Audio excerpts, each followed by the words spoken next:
Hebrews 13 verse 17. You see, the word of God says, you obey the leaders, obey the shepherds, obey the people who are giving you the spiritual food and leading you as a flock. You better honor them and listen to them, because they are the people who are carrying the burden of your soul. When you backslid, they are the people who will cry before the Lord in prayer. When you are in progress, when you are having prosperity, they are the people who will rejoice with you. They cry when you cry. When you rejoice, they will rejoice with you. They don't have any other work. This is the office, this is the work that the Lord has entrusted them. All the members in the church, they should have that connectivity with the shepherd or with the elder who is leading your spiritual life. We cannot do as we like. You cannot do the work of the Lord in your own way. God's house need order and discipline. Especially when you are taking part in the ministry, this submissiveness and this order and this discipline is very, very important. Recently, one couple came to our church.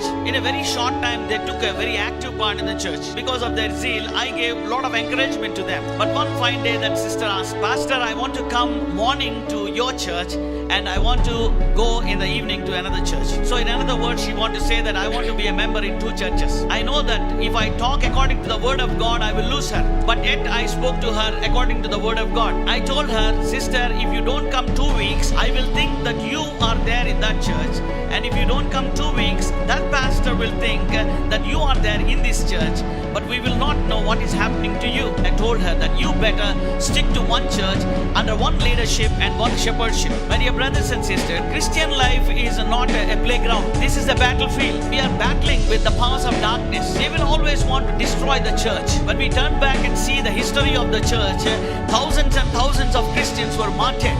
And today the devil is so cleverly is disturbing the church and destroying the church and diverting the believers in different ways. The word of God clearly says that you are the living stones and you have to be built up to glorify the Lord as a temple of God. So order and discipline is important in the church. When Moses started his journey, at the same time Joshua and another man called Caleb, they started their journey. Moses is a man of God and he is leading his people, and Joshua is just like a right hand to Moses, and Caleb also is a right hand to Moses.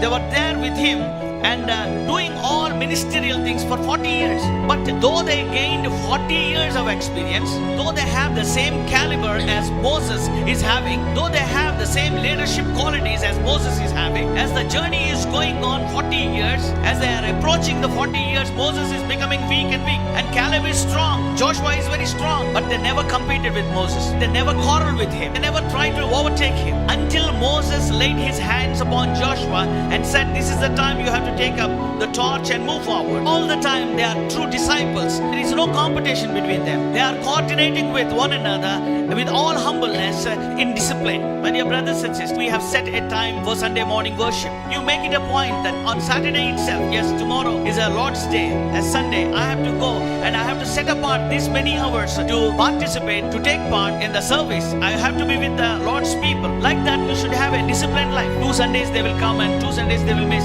That is not a loss to anyone, but it is a loss for you only. That's why the writer of Hebrews at the end he said, you better submit yourself to your leaders and shepherds.